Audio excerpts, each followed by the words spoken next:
At my father's funeral, they told me to sit down and stay quiet.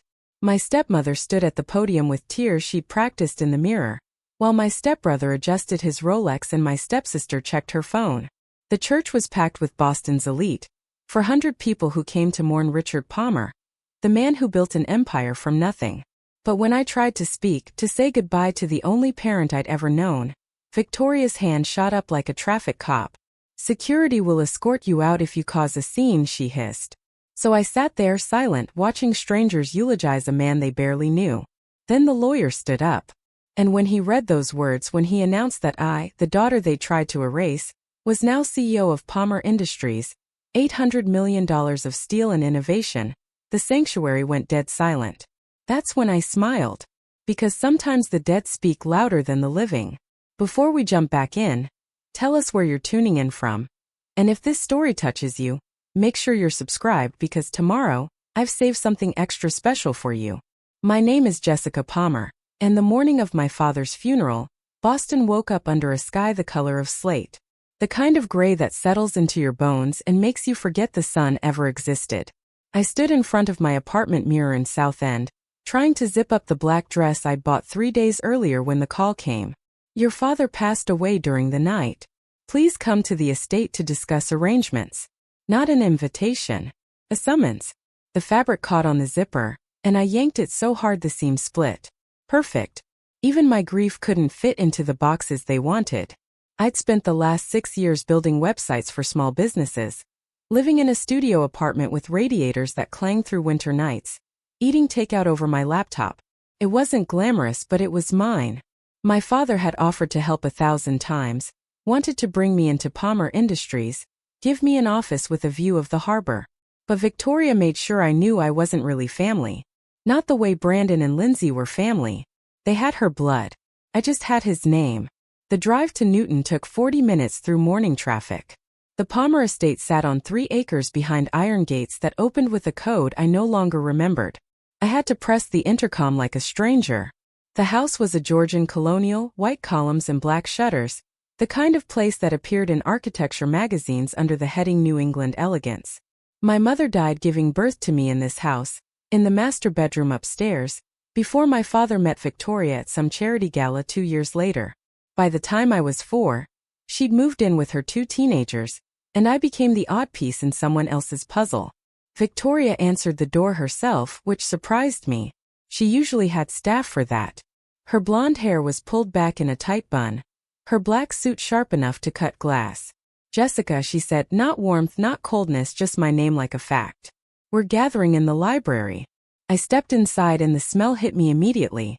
My father's cologne, cedar and bergamot, still lingering in the hallway. For a second I forgot how to breathe. The library was exactly as I remembered. Floor-to-ceiling bookshelves, a mahogany desk the size of a boat, leather chairs arranged around a fireplace that hadn't been lit in years. Brandon sat in one chair, his jaw tight, scrolling through his phone. He worked in finance, something vague with hedge funds that he never explained and I never asked about. Lindsay perched on the arm of the sofa, her red nails tapping against her wine glass even though it was 9 in the morning. She ran a lifestyle blog, posted pictures of green juices and sunset yoga. 30,000 followers who thought her life was aspirational. They both looked up when I walked in. Brandon nodded once. Lindsay said, "Oh, you came, like she'd been hoping I wouldn't." Victoria gestured to an empty chair. "Sit. We have arrangements to finalize." I sat. The lawyer, Thomas Garrett, stood near the window, a thin man with wire-rimmed glasses and a briefcase that looked older than me. He'd been my father's attorney for 20 years, handled everything from corporate mergers to the prenup Victoria signed.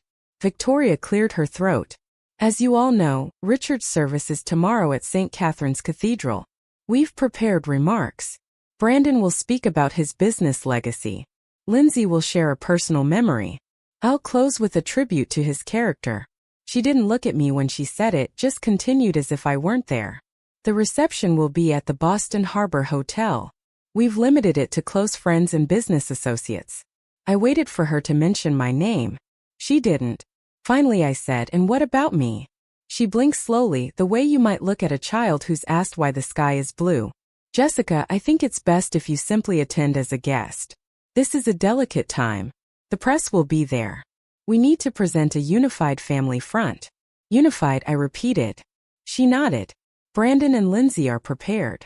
You've been well absent from the business. People might not understand your presence at the podium. Absent. The word hung in the air like smoke. I've been absent because every time I came to family dinners, Lindsay made jokes about my thrift store clothes. Because Brandon asked me when I was going to get a real job. Because Victoria seated me at the far end of the table, closest to the kitchen, where I could hear the staff whisper about the sad daughter who didn't belong. I wasn't absent. I was exiled. Thomas Garrett shifted his weight, his leather briefcase creaking. Mrs. Palmer, perhaps we should discuss Richard's wishes regarding the service. Victoria's smile went sharp. I'm his wife. I know his wishes. He would want dignity. He would want respect. Not, she paused, looking directly at me now, sentiment. My chest tightened. I wanted to argue, to tell her that my father had called me 2 weeks before he died, said we needed to talk about something important, asked me to come to dinner. But I'd been finishing a project, told him I'd come next week. Next week never came. I stood up. Fine. I'll sit quietly. Like always. I turned toward the door, but Thomas cleared his throat. Miss Palmer, if I may. There is one matter we need to address before the service.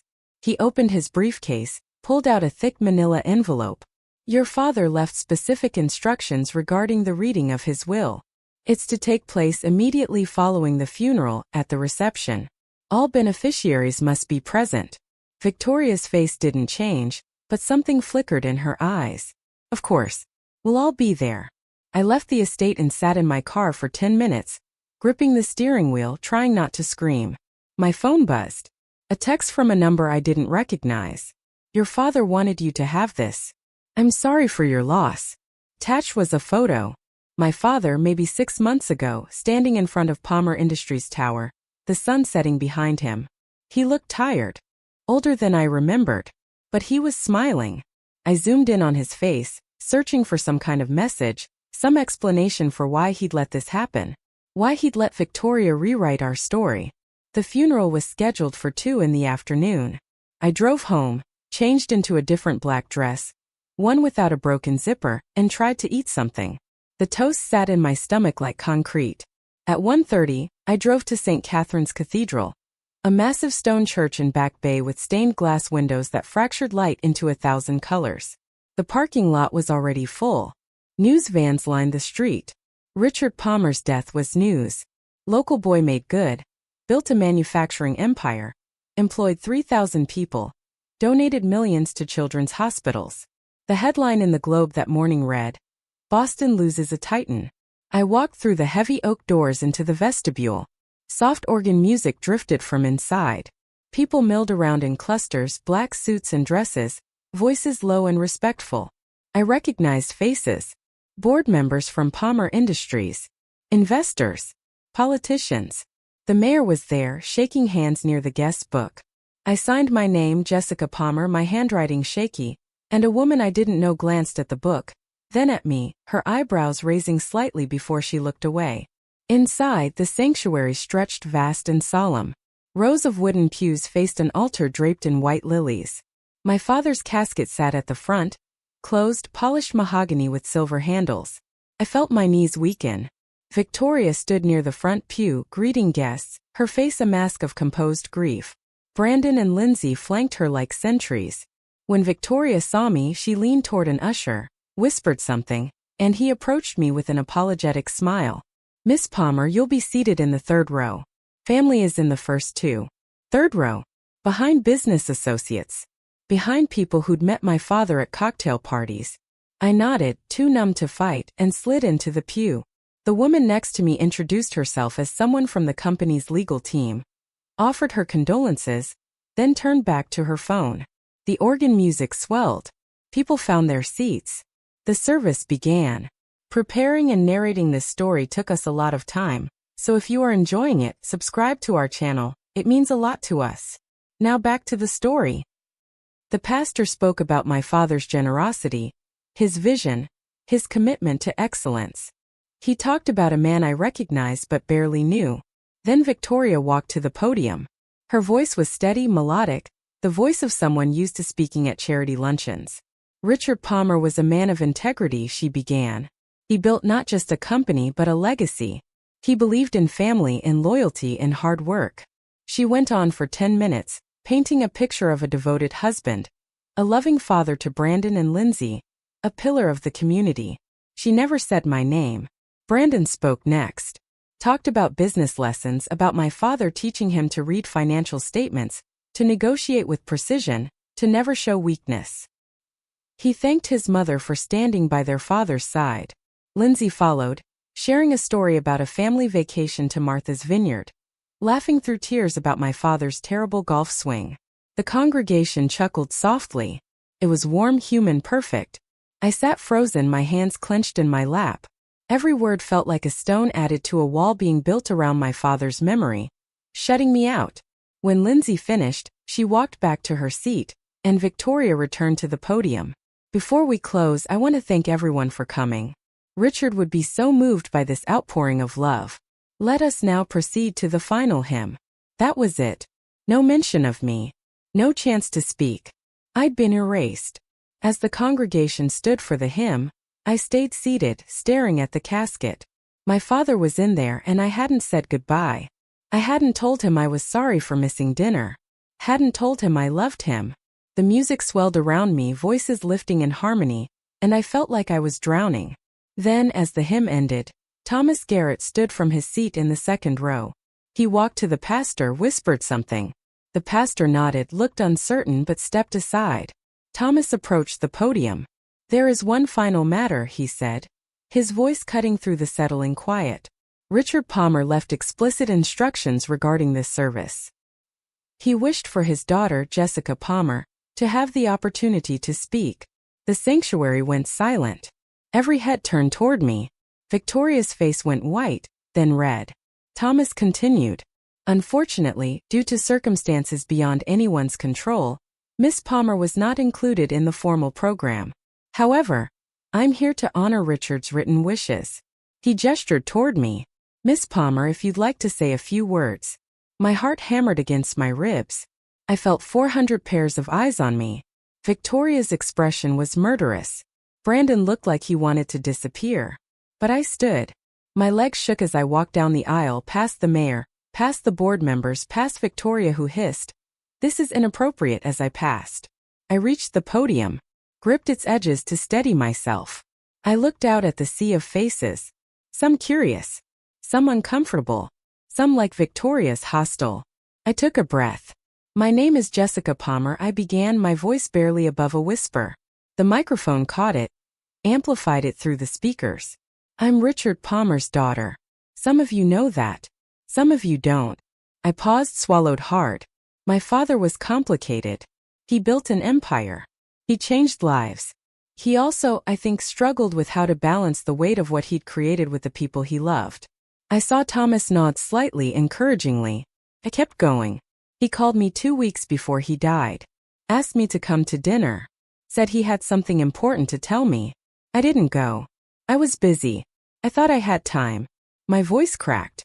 I don't know what he wanted to say, but I know he loved me. Even when I felt invisible, even when I wasn't included, even when I lived on the other side of the city in a world that didn't look anything like this, he loved me. And I loved him. Silence. Then, from somewhere in the back, someone started clapping.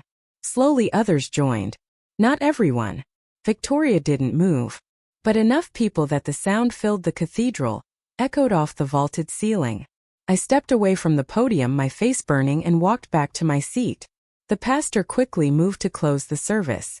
As people began filing out, I stayed in my pew, watching the casket being wheeled down the aisle toward the hearse outside. Victoria passed without looking at me. Brandon muttered, "Happy now?" Lindsay just shook her head. But as the crowd thinned, Marcus Webb appeared beside me. He was 50-something, silver hair, kind eyes, my father's CFO for 15 years. He extended his hand. "That took courage," he said quietly. "Your father would have been proud." I shook his hand, unsure what to say. He leaned closer. "Meet me at the reception. There are things you need to know." The reception was held at the Boston Harbor Hotel, a waterfront property with floor-to-ceiling windows overlooking the dark water. White tablecloths, catered food, open bar. People clustered in groups, talking in hushed tones that gradually grew louder as the alcohol flowed. I stood near the window holding a glass of wine I wasn't drinking, watching seagulls dive toward the waves outside.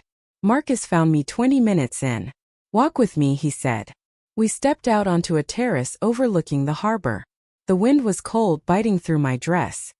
He pulled a manila folder from inside his jacket. "Your father asked me to give this to you. If anything happened to him." I stared at the folder. "What is it?" "Just read it. Before Thomas reads the will." He pressed it into my hands and walked back inside before I could ask anything else. I opened the folder. Inside were documents, financial statements, board meeting minutes, medical records, and a letter handwritten, my father's slanted script across lined paper. "My dearest Jess," it began. "If you're reading this, I'm gone. I'm sorry. For so many things. For letting Victoria push you away. For not standing up when I should have. For building something so big I forgot what mattered most. But I'm fixing it now. Everything I built, everything I fought for, it's yours. Not because you're perfect. Not because you earned it by suffering. But because you're my daughter. And you're the only one I trust to carry it forward with integrity." My hands shook. I kept reading.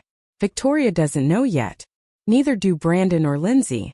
Thomas will read the will after this reception, and they'll find out that Palmer Industries, all of it, goes to you. The CEO position. The controlling shares. The legacy. I know this will be hard. They'll fight you. But Marcus will help. Dr. Hoffman has evidence about what really happened to me. Trust them. Trust yourself. You're stronger than you know. I love you, Jess. Always have. Always will. Dad." I looked up, my vision blurred with tears. Through the window I could see Victoria laughing with the mayor, Brandon talking to investors, Lindsay posing for a photo with someone from the society pages. They had no idea. In 20 minutes, Thomas Garrett would stand up and read my father's will, and their entire world would shatter. I folded the letter carefully, slipped it back into the folder and walked inside. The game had changed. And for the first time in my life I wasn't sitting in the third row anymore. The reception hall buzzed with the sound of clinking glasses and muted conversations. The kind of careful social ballet that happens when powerful people gather to mourn someone even more powerful. I stood near the dessert table, the folder Marcus gave me pressed against my side like a secret burning through my dress. My father's letter replayed in my mind on an endless loop. Everything I built is yours. The CEO position. The controlling shares. I watched Victoria work the room like a seasoned politician, touching arms, leaning in close to whisper condolences, her performance flawless. She had no idea that in minutes, the floor would drop out from under her designer heels. Thomas Garrett stood near the bar, checking his watch. Our eyes met across the room and he gave me the smallest nod. It was time. He moved to the front of the reception hall where a small podium had been set up, tapped the microphone twice. The sharp sound cut through the conversations. "Ladies and gentlemen, if I could have your attention, please."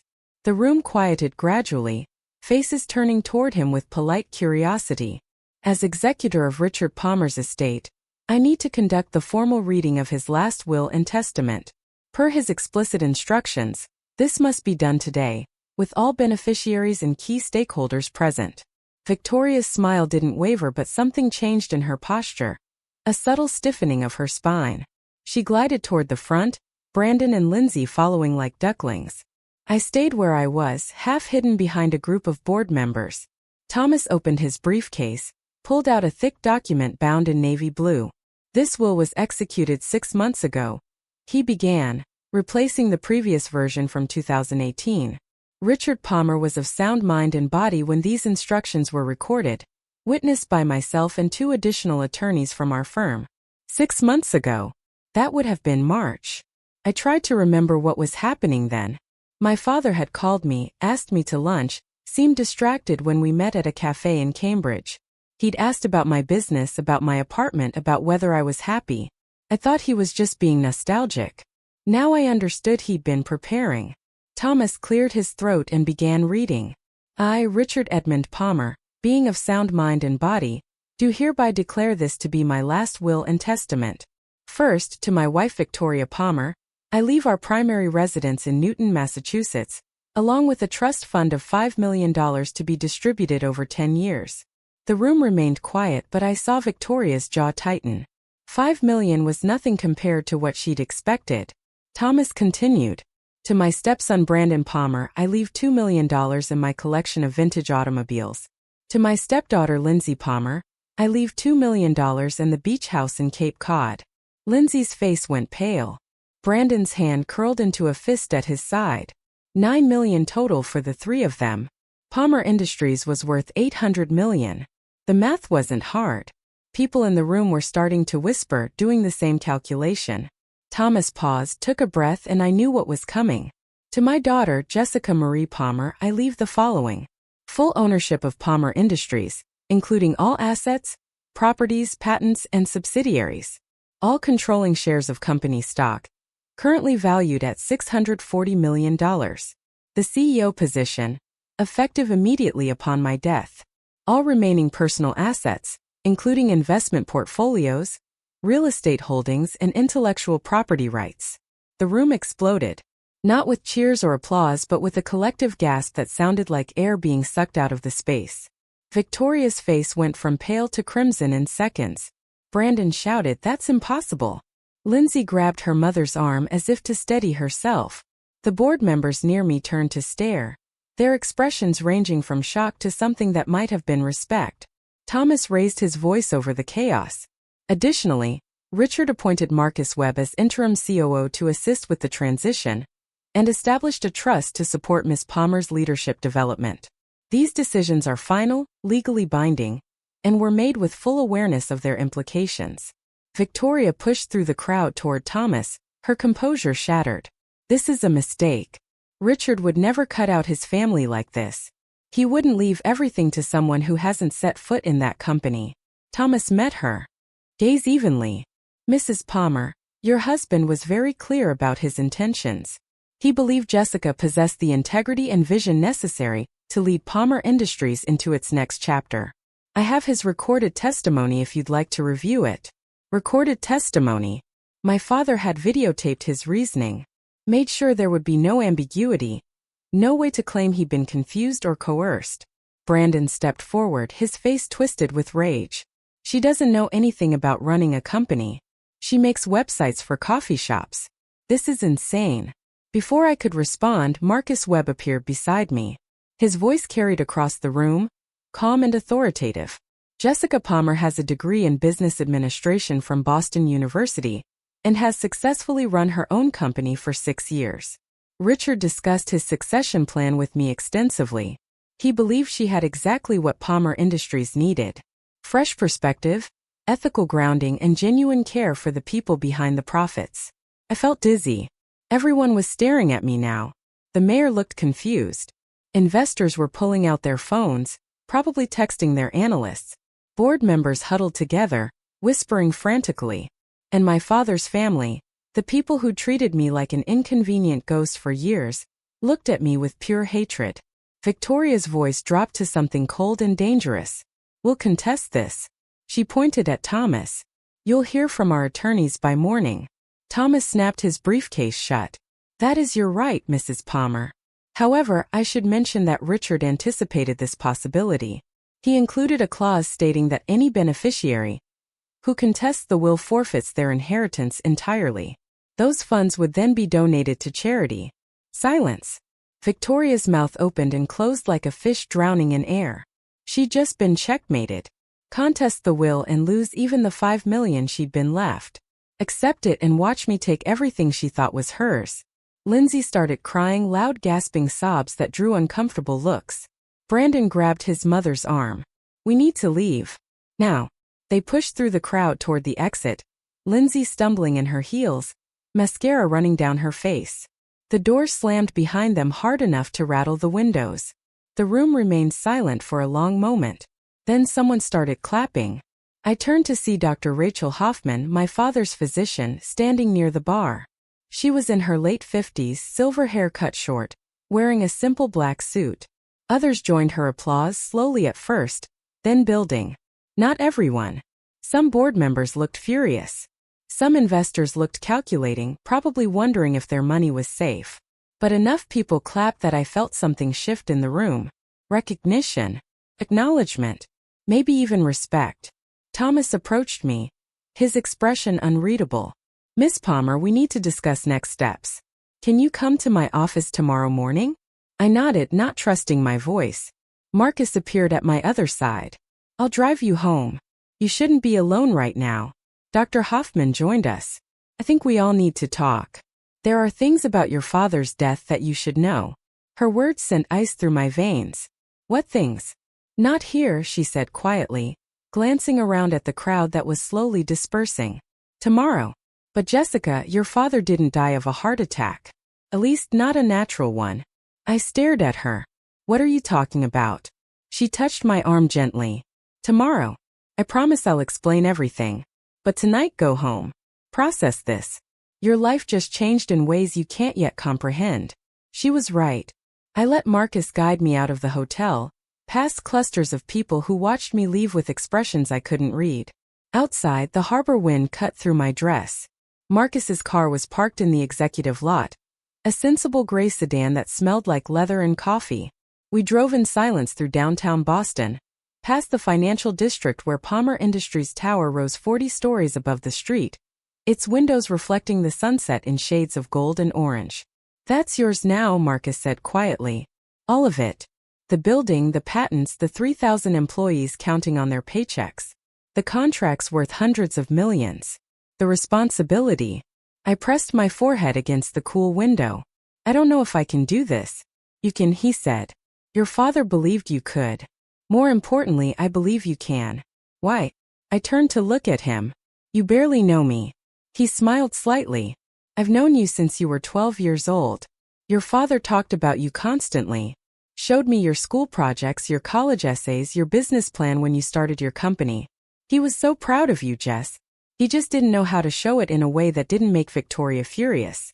So he showed it in the only way he knew how. He gave you everything." We pulled up outside my apartment building in the South End, a converted brownstone with creaky stairs and radiators that clanged. Marcus put the car in park. "Get some rest. Tomorrow morning, 9 o'clock, Thomas's office. We'll go through everything. The transition process, the board meeting scheduled for next week, the media strategy. You're going to need a team." I climbed out of the car, my legs weak. "Thank you, Marcus, for believing in me." He leaned across the passenger seat. "Your father was my best friend for 20 years.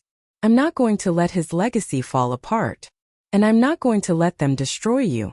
He drove away and I stood on the sidewalk watching his taillights disappear around the corner. Then I climbed the 3 flights to my apartment, unlocked the door, and stepped into my tiny studio with its thrift store furniture and walls covered in design sketches. Everything looked exactly the same. My laptop sat open on the desk where I'd left it that morning. My coffee mug from yesterday sat in the sink. The spider plant in the corner drooped slightly, needing water. But I wasn't the same person who'd left here 12 hours ago. That Jessica Palmer had been a web designer scraping by on small contracts, invisible to everyone who mattered. This Jessica Palmer was the CEO of an $800 million company, the most powerful woman in Boston manufacturing, and the target of a family's rage. I dropped the folder Marcus had given me on the bed and pulled out my father's letter again. Read it 3 times, searching for hidden meanings, for guidance, for some explanation of why he'd done this. The financial documents showed steady profits, strong contracts with aerospace and medical device companies, a healthy balance sheet. The board meeting minutes from the past year revealed tension, references to strategic disagreements between my father and certain board members, notes about a proposed merger that my father had blocked, concerns about quality control being sacrificed for profit margins. Then I found the medical records. My father had been seeing Dr. Hoffman regularly for the past 8 months. Blood tests showing elevated levels of certain toxins. Notes about symptoms that didn't match his supposed heart condition.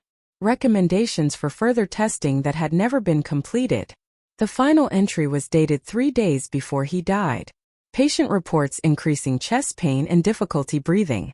Symptoms inconsistent with previous cardiac history. Recommended immediate hospitalization.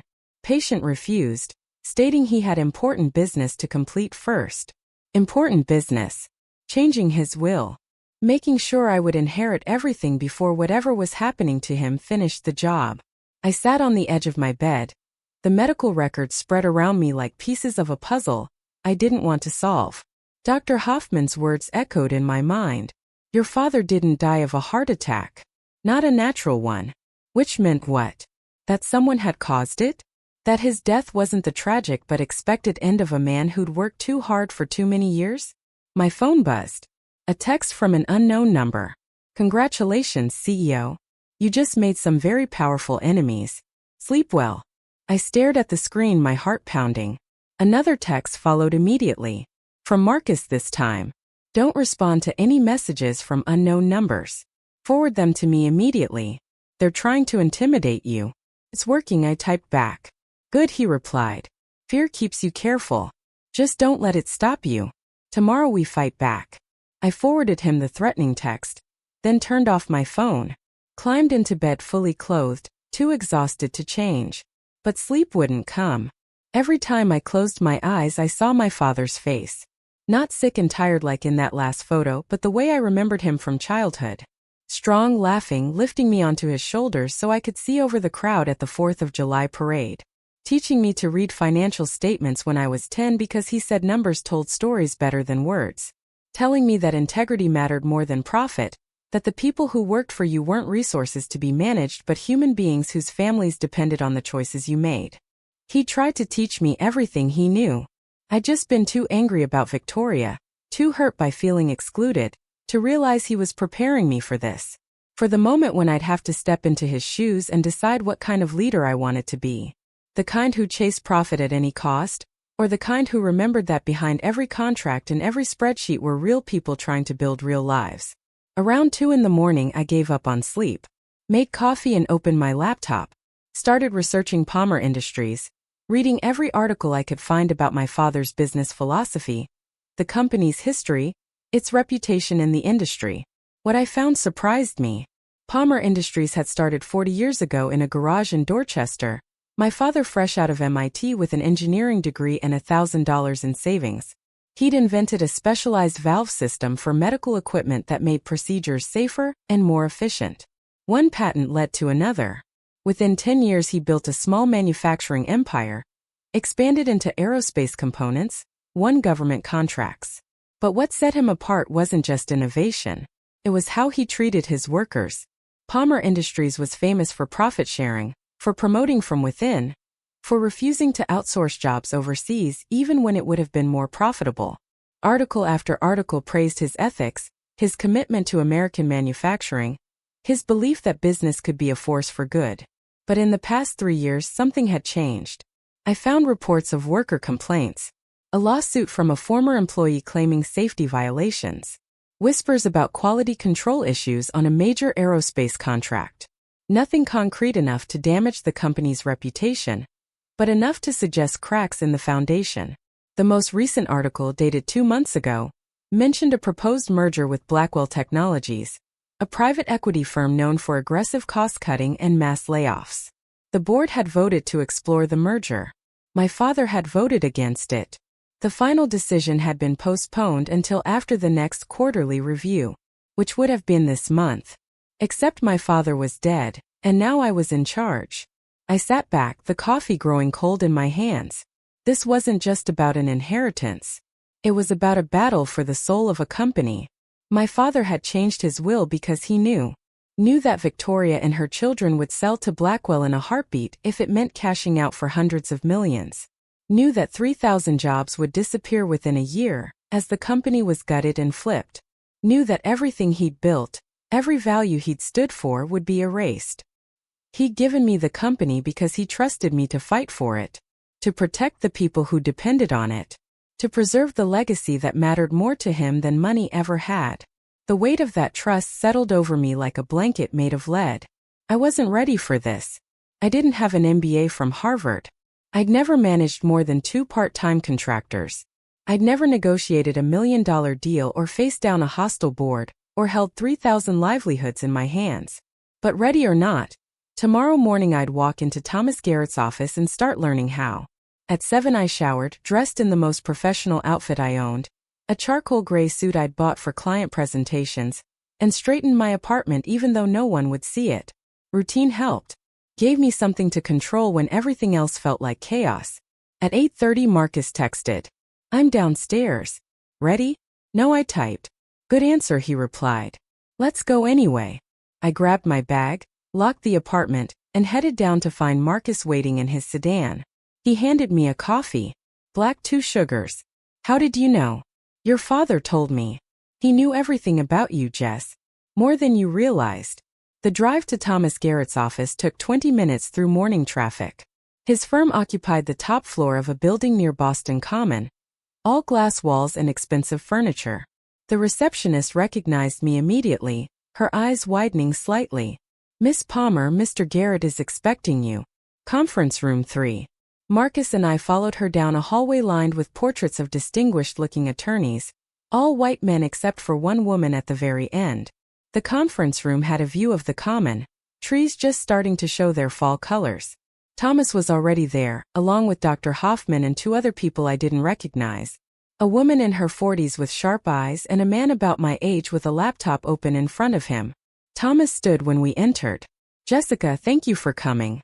I think you know Dr. Hoffman. This is Patricia Chan. She's one of the senior partners here, and will be handling any legal challenges to the will. And this is David Kim, forensic accountant. We asked him to review Palmer Industries' financial records. The word forensic sent alarm bells ringing. Why do we need a forensic accountant? Patricia gestured for me to sit. Because your father suspected financial irregularities in the months before his death. He asked us to investigate quietly, without alerting anyone at the company. What we found is concerning. David turned his laptop toward me. On the screen was a spreadsheet filled with numbers I couldn't immediately parse. Over the past 18 months, approximately $47 million has been moved out of Palmer Industries through a series of shell companies and offshore accounts. The transactions were carefully structured to avoid triggering automatic audits, but they form a clear pattern. Someone has been systematically embezzling from the company. The room tilted. $47 million. Who? David glanced at Thomas, who nodded. We traced the ultimate beneficiary of the shell companies. The money is flowing to accounts controlled by Derek Stone. I searched my memory. Derek Stone, I repeated. The financial advisor? Marcus's jaw tightened. He's been handling Palmer Industries investments for 5 years. He's also, I learned recently, romantically involved with your stepmother. The pieces clicked together with sickening clarity. Victoria and Derek had been stealing from the company, probably planning to take even more once they got control through the merger. My father must have discovered it, must have realized that changing his will was the only way to stop them. Dr. Hoffman leaned forward. That's not all, Jessica.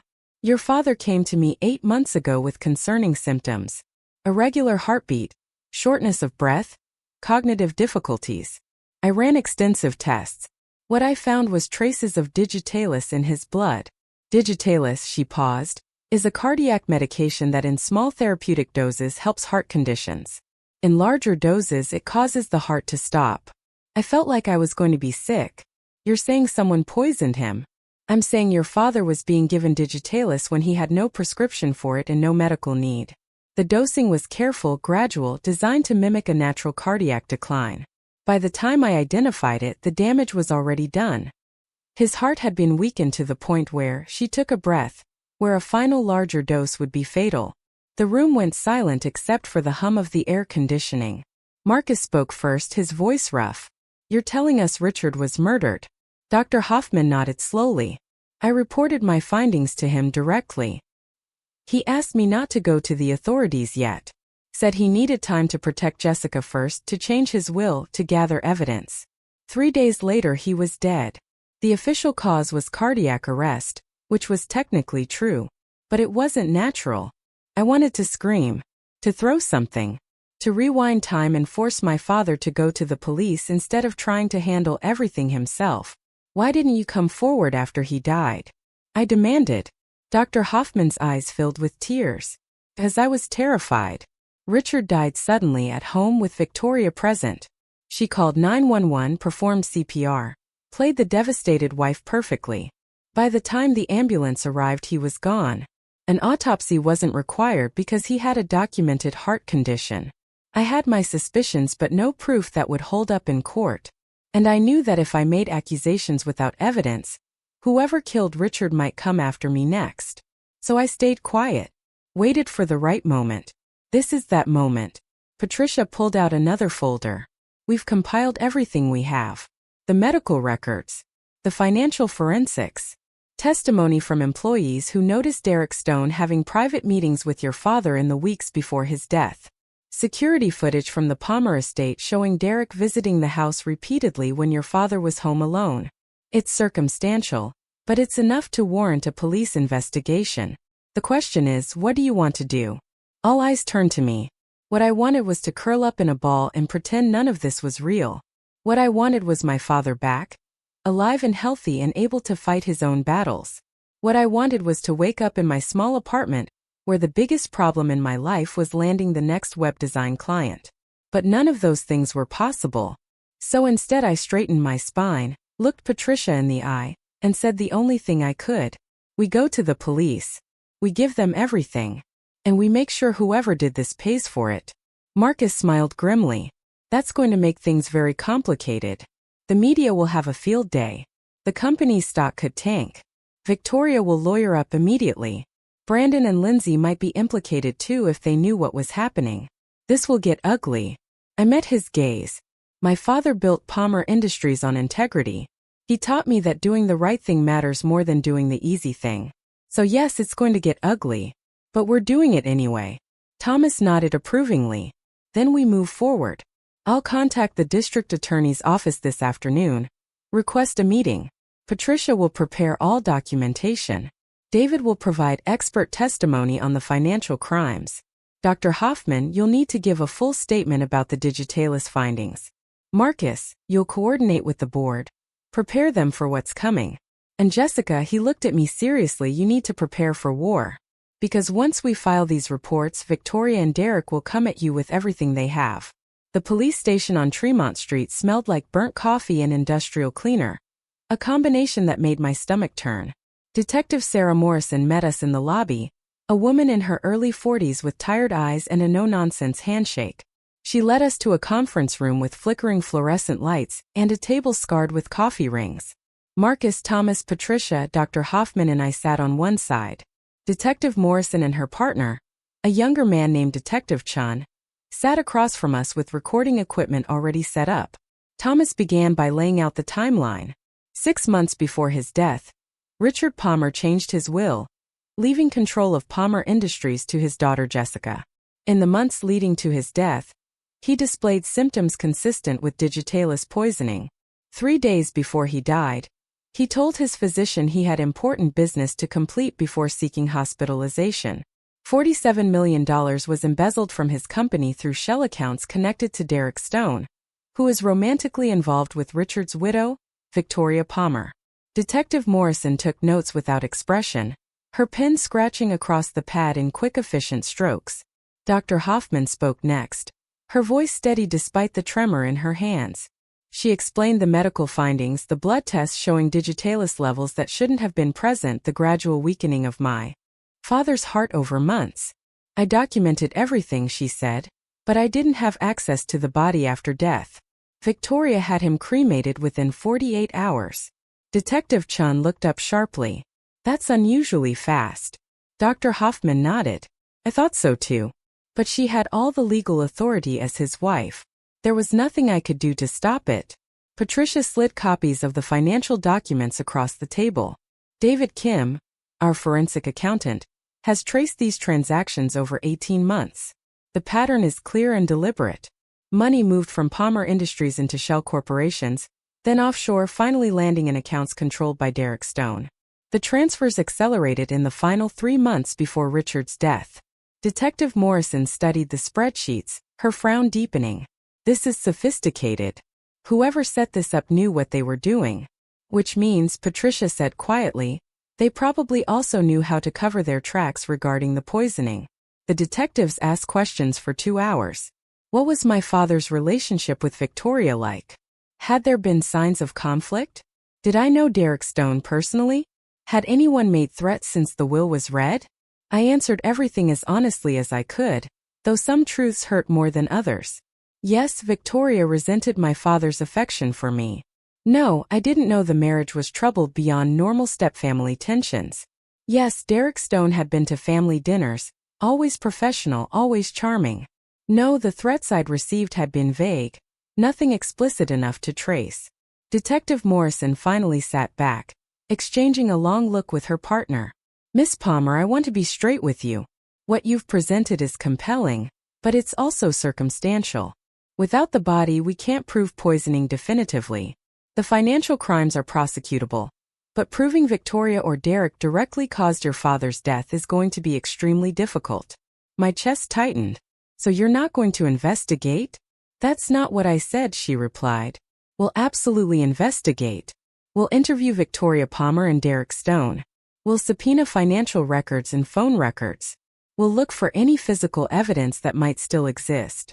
But I need you to understand that this is going to take time, and the outcome isn't guaranteed. Marcus leaned forward. Detective, 3,000 people work for Palmer Industries. If Victoria and Derek were willing to kill Richard to take control of that company, what do you think they'll do now that Jessica stands in their way? The implication hung in the air like smoke. Detective Morrison's expression hardened.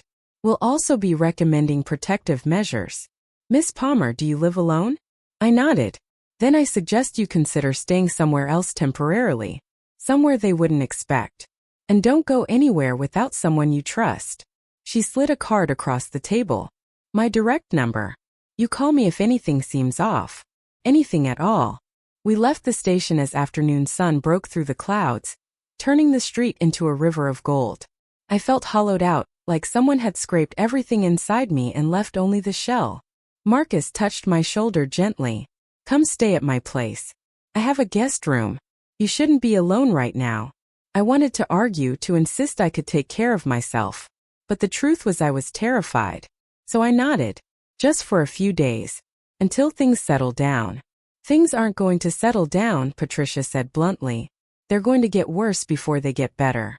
The district attorney's office will want to interview you. The media is going to start digging. And once Victoria realizes the police are investigating, she'll go nuclear. She was right. By that evening, my phone exploded with calls from reporters. Someone had leaked the story. The headlines started appearing online around 7. Palmer Industries heiress claims father was murdered. Boston manufacturing titan's death under investigation. Family fortune sparks poisoning allegations. I sat in Marcus's guest room, a comfortable space with cream-colored walls and a view of his garden, watching my life become a spectacle.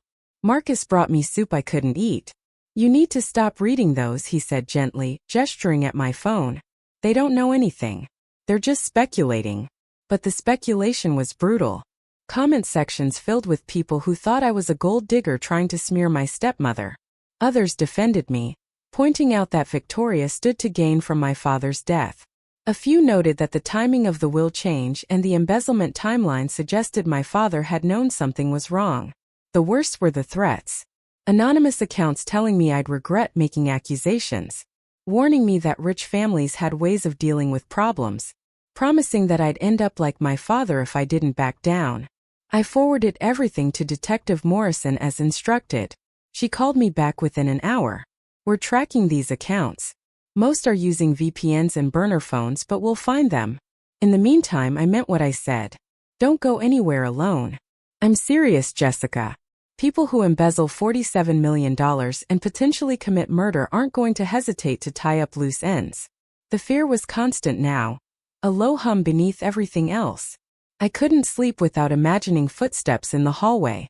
Couldn't eat without wondering if someone might poison my food the way they'd poison my father. Marcus installed extra locks on his doors and a security camera by the entrance.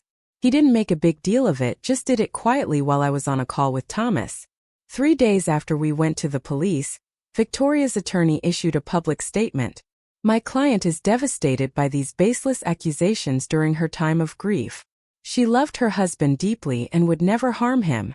The allegations of financial impropriety are similarly unfounded and appear to be a calculated attempt by Richard Palmer's daughter to monopolize the family estate. We will be pursuing legal action for defamation. The The statement was slick and professional, painting me as a vindictive daughter upset about being excluded from the family. It might have worked too, except that afternoon the district attorney's office announced they were formally investigating Richard Palmer's death and related financial crimes. The press conference was brief. DA Michael Torres stood at a podium surrounded by microphones, his expression grave. We have received credible evidence suggesting that Richard Palmer's death may not have been from natural causes. We are also investigating allegations of embezzlement from Palmer Industries. This is an active investigation, and we cannot comment on specific details at this time. But I want to be clear that we take these matters extremely seriously. Anyone with information is encouraged to contact our office. The reporters erupted with questions. Is Victoria Palmer a suspect? What about Derek Stone? How much money was stolen? DA Torres refused to answer, simply repeated that the investigation was ongoing, and thanked everyone for coming. I watched the press conference from Marcus's living room, my hands wrapped around a mug of tea that had gone cold. This is really happening, I said quietly. We're really doing this. Marcus sat beside me. Your father would be proud. He spent his whole life building something good, something that mattered. You're fighting to protect that. It's exactly what he would have wanted. But at what cost? I turned to look at him. My face is all over the news. Half the city thinks I'm a liar. Victoria's attorneys are going to come after me. What if we can't prove it? What if they get away with it? Then we'll deal with that when it happens, he said firmly. But right now, today, you're doing the right thing. That has to be enough. That night I dreamed about my father. We were in his office at Palmer Industries, the one with floor-to-ceiling windows overlooking Boston Harbor. He sat behind his massive desk, the same desk that was now technically mine, and smiled at me the way he used to when I was a child. You're stronger than you think, Jess, he said. You always have been. I tried to respond but no sound came out. He stood, walked around the desk, and put his hand on my shoulder. The weight of it felt real, solid, comforting. Don't let them make you small. You were born for this. I woke up with tears on my face and morning light streaming through the window. My phone showed 6 missed calls from Thomas and a text from Patricia. We need to meet. Victoria's team filed a motion to freeze the will pending investigation of undue influence. They're claiming your father wasn't competent when he changed it. I stared at the message, rage replacing fear. Undue influence. They were arguing that I'd somehow manipulated my father, a man I'd barely seen in the months before his death, into leaving me everything. It was absurd. It was also legally plausible if they could find the right expert witnesses to testify about his mental state. I called Patricia back immediately. Can they actually do this? Her voice was tense. They can try. It's a common tactic in contested wills. But we have your father's recorded testimony explaining his reasoning. We have medical records showing he was cognitively sound. And we have the fact that he made these changes 6 months before his death, not in some last-minute deathbed decision. Their case is weak, but it'll tie things up for months while it works through the courts. Which is probably the point, I said. Keep me from taking control of the company long enough for them to do whatever they're planning. Exactly, Patricia confirmed. Which is why we're going to file a counter-motion arguing that you should be allowed to assume the CEO position immediately under the terms of the will, with the understanding that if the will is later overturned, you'd be required to step down. It's aggressive, but given the evidence of embezzlement, we can argue that delay puts the company at further risk. Do it, I said. Whatever it takes. I'm not letting them steal this. Not from me and not from the 3,000 people who work there. We scheduled an emergency meeting for that afternoon at Thomas's office. I borrowed professional clothes from Marcus's sister, a lawyer herself who kept spare suits at his place for early meetings. The charcoal blazer fit perfectly, made me look older, more authoritative. I studied myself in the mirror and barely recognized the woman staring back. 2 weeks ago I'd been designing websites in yoga pants. Now I was preparing to fight for control of an $800 million company. The meeting included Thomas, Patricia, Marcus, and 2 additional attorneys from their firm specializing in corporate law. They laid out the strategy on a whiteboard like it was a military campaign. Step 1. File the countermotion to allow immediate CEO transition. Step 2. Call an emergency board meeting to brief them on the investigation and reassure them about company stability. Step 3. Secure the support of key shareholders who might otherwise side with Victoria. Step 4. Prepare for media interviews to control the narrative. Each step had subtasks, deadlines, people responsible. It was overwhelming and precise and exactly what we needed. Patricia handled most of the talking. Jessica, you need to understand that the board meeting is going to be hostile. Several members were loyal to your father, but others have been pushing for the Blackwell merger. They're going to see you as an obstacle to a massive payout. You'll need to convince them that keeping Palmer Industries independent is better for everyone in the long run. How do I do that? I asked. I don't have their experience. I don't know the industry like they do. You know what your father knew, Marcus said. That this company is worth more than its sale price. That the people who work here matter. That short-term profit isn't worth destroying something that took 40 years to build. You speak from that place, from integrity, and you'll win over the ones who still remember why they got into this business in the first place. One of the corporate attorneys, a man named Robert Foster, spoke up. You should also know that Derek Stone has been suspended from his position as financial advisor pending the criminal investigation. But he's hired Gerald Moss as his attorney. Moss is, he paused, extremely good at making criminal charges disappear for wealthy clients. This won't be easy. Nothing about this is easy, I said. But we're not backing down. Robert smiled slightly. Good. Because your father was one of the best men I ever knew. I'd like to help make sure his legacy doesn't get destroyed by people who only see dollar signs. We worked until midnight, drafting motions and statements, rehearsing answers to likely questions, building the framework for a defense that was also an offense. By the time Marcus drove me back to his house, I was so exhausted I could barely keep my eyes open. But my mind kept racing. The board meeting was scheduled for the following Tuesday, 5 days away. 5 days to prepare for the most important presentation of my life. 5 days to convince powerful people that I deserved to lead them. 5 days to prove I was Richard Palmer's daughter in the ways that actually mattered. The weekend passed in a blur of preparation. Patricia coached me on board meeting protocol. Marcus walked me through Palmer Industries' current contracts, profit margins, growth projections. Thomas reviewed every legal document related to the company's founding, its mission statement, its commitments to employees and communities. I absorbed it all like someone drowning, grasping for anything that might keep me afloat. By Monday night, I could recite key financial figures in my sleep. Revenue per quarter, profit margins on major contracts, employee retention rates, safety records, innovation patents filed over the past decade. But facts weren't enough. I needed a story. Needed to make them see what my father had seen when he built this company, what he'd fought to preserve when others wanted to cash out. So I spent Monday night writing. Not a business presentation but a narrative. About a young engineer from Dorchester who believed that American manufacturing could compete with anyone in the world if it held itself to the highest standards. About a man who treated his workers like family and built a reputation for quality that attracted the most demanding clients.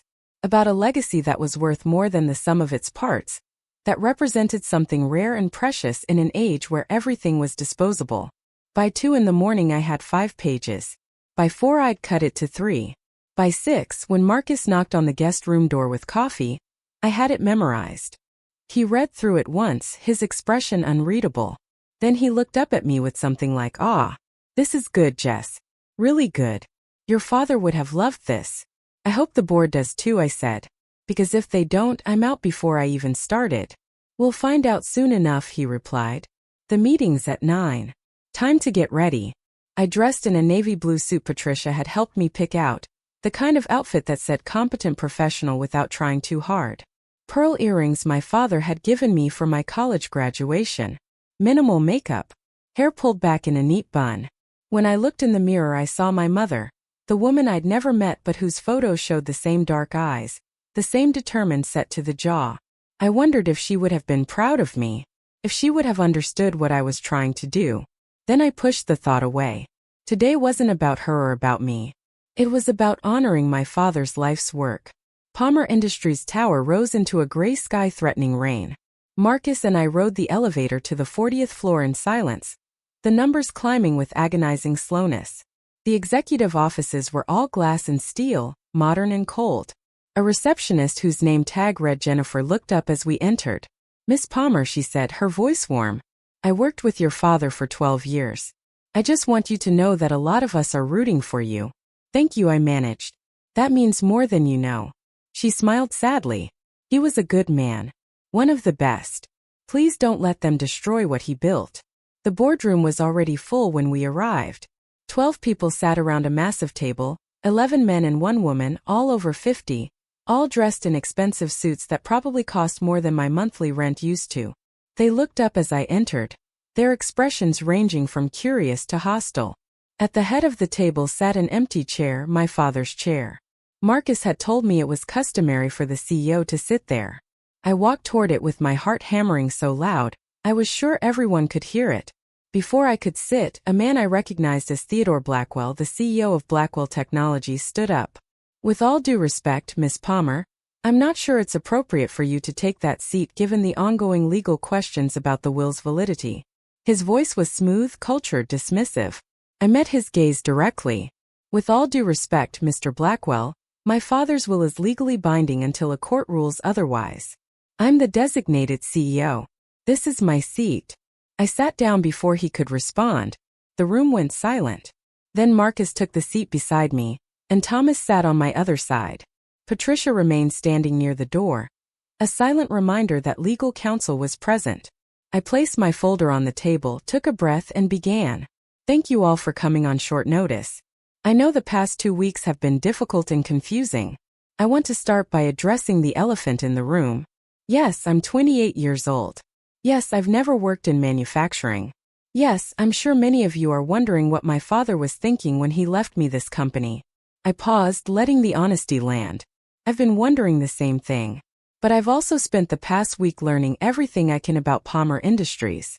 And I've realized something. My father didn't choose me because I have the most experience or the best credentials. He chose me because he trusted me to remember what this company is really about. I opened my folder and pulled out a photo. It showed my father standing in the original factory in Dorchester, surrounded by workers, all of them smiling. This was taken 35 years ago. Palmer Industries employed 50 people then. They made specialized valves for medical equipment. Every valve that left that factory had my father's signature on the quality control sheet.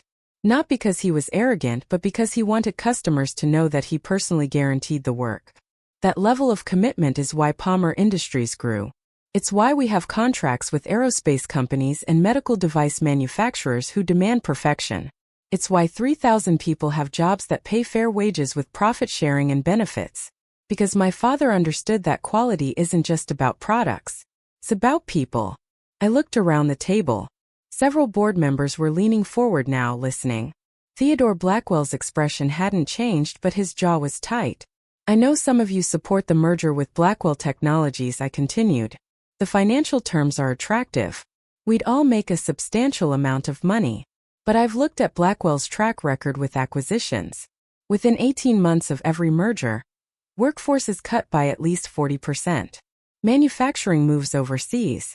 Quality standards drop because the focus shifts from excellence to efficiency. And yes, shareholders profit. But the communities that depended on those jobs suffer. The reputation built over decades evaporates. The legacy dies. Now I pulled out the spreadsheets David had prepared. I also know that in the 18 months before my father's death, $47 million was embezzled from this company through shell corporations. The district attorney is currently investigating Derek Stone in connection with these crimes. My father discovered this theft, which is why he changed his will. He knew that allowing certain people to take control of Palmer Industries would result in its destruction. Not just financially but morally.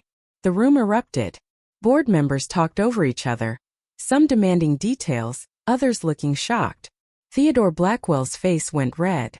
This is slander, he said loudly. You have no evidence connecting me to any financial impropriety. I didn't say your name, Mr. Blackwell, I replied calmly. But since you brought it up, perhaps you'd like to explain why Derek Stone, who was orchestrating the embezzlement, was also your primary contact regarding the merger negotiations. The room went quiet. Marcus slid another document across the table. Email correspondence between Derek Stone and Blackwell Technologies discussing merger terms 3 months before the board was officially notified.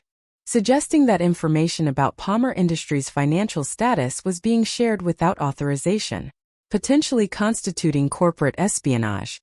Theodore stood so abruptly his chair fell backward. I don't have to listen to this. He started toward the door, but Patricia stepped in front of it. Actually, Mr. Blackwell, you do. As a board member, you're required to attend meetings called by the CEO. And you might want to hear the rest, because the DA's office has subpoenaed all communications between you and Derek Stone. Leaving now might look like consciousness of guilt. He froze. The other board members stared at him with expressions ranging from shock to disgust. Slowly, he picked up his chair and sat back down. I continued, my voice steady despite the adrenaline coursing through me. I'm not here to destroy anyone. I'm here to save this company. My father spent 40 years building something that mattered, something that proved American manufacturing could thrive by maintaining the highest standards. I intend to honor that. Which means no merger with Blackwell Technologies. Which means investigating and eliminating any corruption within our ranks. Which means returning to the values that made Palmer Industries successful in the first place. A woman at the far end of the table, Margaret Chun, the company's chief technology officer, spoke up. What's your plan for growth? If we don't merge, how do we compete with larger conglomerates? I pulled out the final document in my folder. I've been working with Marcus to develop a 5-year strategic plan. It focuses on 3 areas. First, innovation. We double our R&D budget and focus on emerging technologies in medical robotics and sustainable aerospace components. Second, workforce development. We partner with MIT and other engineering schools to create apprenticeship programs that pipeline talent directly to us. Third, strategic partnerships rather than mergers. We stay independent but form alliances with companies that share our values. It's not the fastest path to profit, but it's sustainable. It protects jobs. And it preserves what makes us special. Margaret studied the plan, flipping through pages. This is actually viable, she said slowly. The numbers work. The market analysis is solid. Where did you learn to put together something like this? I admitted. I had help from people who believed in what my father built and want to see it continue.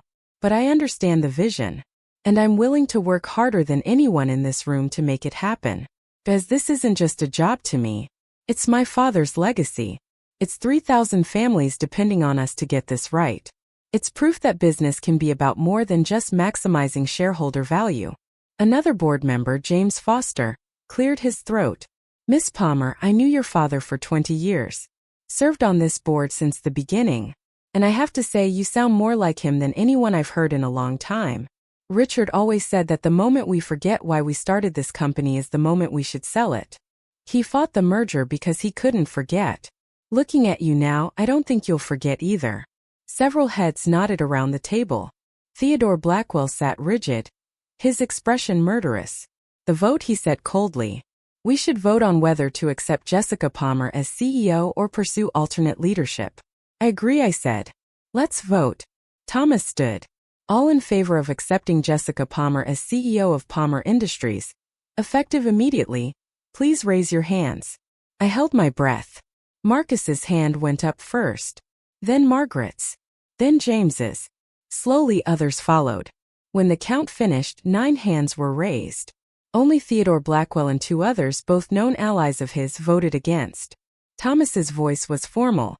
The motion passes. Jessica Palmer is confirmed as CEO. I exhaled, dizzy with relief and terror. Confirmed. It was real. I was actually going to do this. Theodore stood again, this time successfully making it to the door. You're making a mistake, he said to the room generally. This company will fail under inexperienced leadership. And when it does, don't say I didn't warn you. After he left, the atmosphere lightened considerably. Board members came up to shake my hand, offer congratulations, promise their support. Margaret pulled me aside. Your father talked about you constantly, she said quietly. He was so proud of you even when you weren't around. I think he always knew you'd end up here eventually. He just wanted to make sure you were ready. I'm not sure I am, I admitted. Then you're exactly like him, she smiled. He never thought he was ready either. He just kept showing up and doing the work. That's all any of us can do. The week after the board meeting passed in a blur of 12-hour days and emergency decisions that felt like juggling knives while learning to walk a tightrope. My first official act as CEO was to hire a security firm after Detective Morrison called to say they traced 2 of the threatening messages back to burner phones purchased near Derek Stone's apartment. "You're in real danger," she said bluntly. "These people have already killed once. They won't hesitate to do it again if they think you're a threat to their freedom." So now I had a bodyguard named Luis Rodriguez, a former Marine who stood 6'4" and had the kind of calm presence that made me feel marginally safer. He drove me to Palmer Industries Tower every morning at 6 and didn't leave until I was locked inside Marcus's house every night. The media attention was relentless. Reporters camped outside the building, shouting questions every time I entered or left. "Is your stepmother a murderer? Did your father really trust you to run his company? Are you qualified for this position?" I learned to keep my head down, offer no comment, and let Patricia handle all press inquiries. Inside the company, I faced a different kind of scrutiny. Employees watched me constantly, measuring every decision against the standard my father had set. I spent the first 3 days just walking the floors, introducing myself to people whose names I tried desperately to remember, listening to their concerns about the investigation and the merger talks and what my leadership would mean for their jobs. I promised transparency and stability, though I had no idea if I could deliver either. What I did have was sincerity. I genuinely cared about these people, about preserving the company culture my father had built, and apparently that came through because slowly, cautiously, they started to trust me. The criminal investigation accelerated faster than anyone expected. Detective Morrison called me on Thursday morning with news that made my coffee go cold in my hands. We executed search warrants on Victoria Palmer's residence and Derek Stone's apartment this morning. What we found is substantial. Financial documents showing the embezzlement scheme in detail. Communications between Victoria and Derek discussing your father's deteriorating health in ways that suggest foreknowledge. And most damning, a bottle of prescription digitalis in Derek's bathroom cabinet. He has no heart condition. There's no legitimate reason for him to possess that medication. My hand shook as I set down my phone. They were going to arrest them. Actually arrest them for murdering my father. The reality of it hit me like a physical blow. Victoria, who had tucked me into bed when I was 4 years old, who had made pancakes on Saturday mornings, who had also made me feel unwelcome in my own home for 20 years. Derek, who had seemed so professional and trustworthy, who had smiled at family dinners while plotting to steal everything my father built. They had killed him. Slowly, carefully, deliberately poisoned him until his heart gave out, all so they could take his money and his company. The arrests happened that afternoon.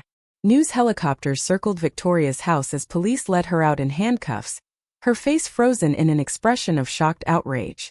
Derek was arrested at his office downtown, surrounded by his own employees who watched in stunned silence. The footage played on every channel over and over until I couldn't watch anymore. Brandon and Lindsay held a press conference denying any knowledge of their mother's actions, their lawyer carefully distancing them from the charges. They looked genuinely devastated, and part of me felt sorry for them. They'd lost their mother to prison and whatever inheritance they might have expected. But another part of me remembered how they'd treated me at the funeral, how eager they'd been to erase me from the family story. The preliminary hearing was scheduled for 2 weeks later. Patricia explained that the DA would present evidence to determine if there was enough to proceed to trial. Given what they'd found, she was confident the case would move forward. "Your testimony will be crucial," she told me. "You'll need to establish your father's mental state in the months before his death, his concerns about the company, the changes to his will. The defense will try to paint him as paranoid or manipulated. You need to show that he was clear-headed and acting rationally." I spent hours with Patricia preparing, going over every conversation I'd had with my father in that final year, every phone call, every text message. There weren't many. I'd been so caught up in my own life, so hurt by years of feeling excluded, that I'd let the distance between us grow. That guilt sat heavy in my chest, a weight that never lifted. While the criminal case built momentum, I focused on stabilizing Palmer Industries. The embezzlement had created holes in the budget that needed immediate attention. I worked with Marcus and our CFO to restructure payments, renegotiate some vendor contracts, and implement new financial controls to prevent future theft. It was exhausting work that required me to learn accounting principles I'd never studied and make decisions about millions of dollars with consequences I could barely comprehend. But I showed up every day. asked questions when I didn't understand, and slowly started to grasp the machinery of running a company this size. The hardest part was earning the respect of executives who'd worked in manufacturing for decades. During my second week, I sat in on a production meeting where the head of operations, a man named Frank Castillo who'd been with the company for 30 years, openly questioned my decision to maintain current safety standards rather than cutting costs. With all due respect, Miss Palmer, your father could afford to be idealistic because he built this company from nothing. You inherited it. There's a difference. The room went silent, everyone waiting to see how I'd respond. I met Frank's gaze directly. You're right. I didn't build this company, but I understand what it cost my father to maintain those standards. He turned down contracts that would have made him richer because they required compromises he wasn't willing to make. He believed that the workers on this floor deserved to go home safe every night. I believe that too. So we're keeping the safety standards. If that makes us less competitive, we'll find other ways to cut costs that don't risk human lives. Frank studied me for a long moment, then nodded slowly. Fair enough. The rest of the meeting proceeded without challenge, and afterward Margaret pulled me aside. That was well done. Frank respected your father immensely. He was testing you to see if you'd cave under pressure. You didn't. Word will spread. By the end of that day, I felt like I'd cleared some invisible hurdle. People started meeting my eyes in the hallways, offering real smiles instead of polite ones. The skepticism didn't disappear, but it softened, replaced by cautious optimism. Maybe this young woman who'd never worked in manufacturing actually understood what mattered. Maybe she really was Richard Palmer's daughter in the ways that counted. 3 weeks into my tenure as CEO, I gave my first major interview. Patricia had arranged it carefully, choosing a respected business journalist known for tough but fair reporting. We met in my office, the one that had been my father's, that I'd slowly made my own by adding plants and removing some of the more intimidating furniture. The journalist, a woman named Andrea Torres, asked the questions I'd been dreading. How do you respond to critics who say you're too young and inexperienced for this role? What makes you think you can succeed where more qualified candidates might have failed? Do you believe your stepmother really killed your father? Or is this a convenient narrative to justify your inheritance? I answered each question as honestly as I could. I don't have decades of industry experience. What I have is a clear understanding of my father's vision, and the determination to see it through.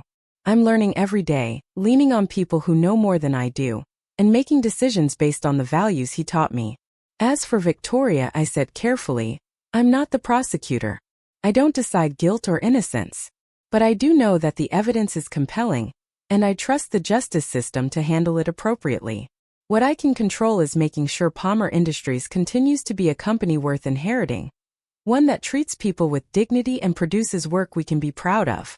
The article came out 3 days later under the headline, The Reluctant Heiress Fighting to Save Her Father's Legacy. It was fair and nuanced, painting me as someone thrust into an impossible situation who was trying her best. The response was overwhelmingly positive. Employees told me they'd seen it, that they appreciated my honesty. Industry analysts started writing pieces suggesting that maybe Palmer Industries was in good hands after all. The company's stock, which had dropped 15% after the arrests, began to recover. Small victories, but they mattered. The preliminary hearing arrived on a gray October morning that felt appropriate for the occasion. Sat in the courtroom gallery beside Marcus and Dr. Hoffman, watching as Victoria and Derek were let in wearing suits instead of jumpsuits, their lawyers flanking them like defensive walls. Victoria's eyes swept the room and landed on me. The hatred in her gaze was so intense I felt it physically, like standing too close to a fire. Derek looked smaller somehow, diminished, his usual confidence stripped away by the reality of what he faced. Life in prison if convicted. Everything he'd schemed for reduced to nothing. The DA, Michael Torres, presented the case methodically. He called Dr. Hoffman first, who testified about the digitalis poisoning, the gradual weakening of my father's heart, the medical impossibility of the levels found in his blood occurring naturally. The defense attorney, Gerald Moss, tried to shake her testimony by suggesting contamination of the samples or misreading of the results, but Dr. Hoffman held firm. I documented everything according to proper medical protocol. The findings are unambiguous. Richard Palmer was poisoned over a period of months with a cardiac medication he had no prescription for and no medical need of. David Kim testified next, walking the court through the embezzlement scheme with charts and spreadsheets that showed the money trail from Palmer Industries to shell companies to Derek Stone's accounts. The defense suggested the transfers could have been legitimate investment strategies, but David systematically dismantled that argument. These transactions were deliberately structured to avoid detection and reporting requirements. The complexity of the scheme indicates sophisticated knowledge of financial systems and intent to conceal. There's no innocent explanation for this pattern. Then it was my turn. I walked to the witness stand with my heart trying to escape my chest, placed my hand on the Bible, swore to tell the truth.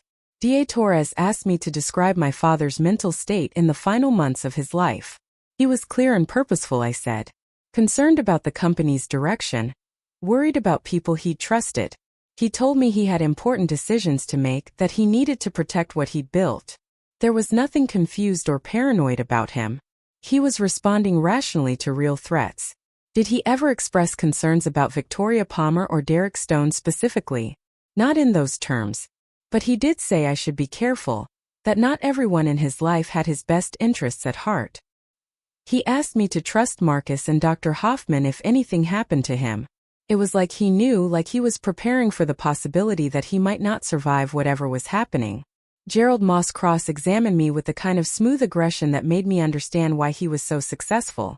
Isn't it true, Miss Palmer, that you had a strained relationship with your stepmother? That you resented her presence in your father's life? I acknowledged that our relationship was complicated but denied that my testimony was motivated by personal animosity. Moss pressed harder. Isn't it convenient that your father's alleged murder comes to light only after you inherit everything? That these accusations serve to delegitimize any challenge to a will that benefits you exclusively? I felt my temper flare but kept my voice level. What's convenient is that my father is dead and can't defend himself.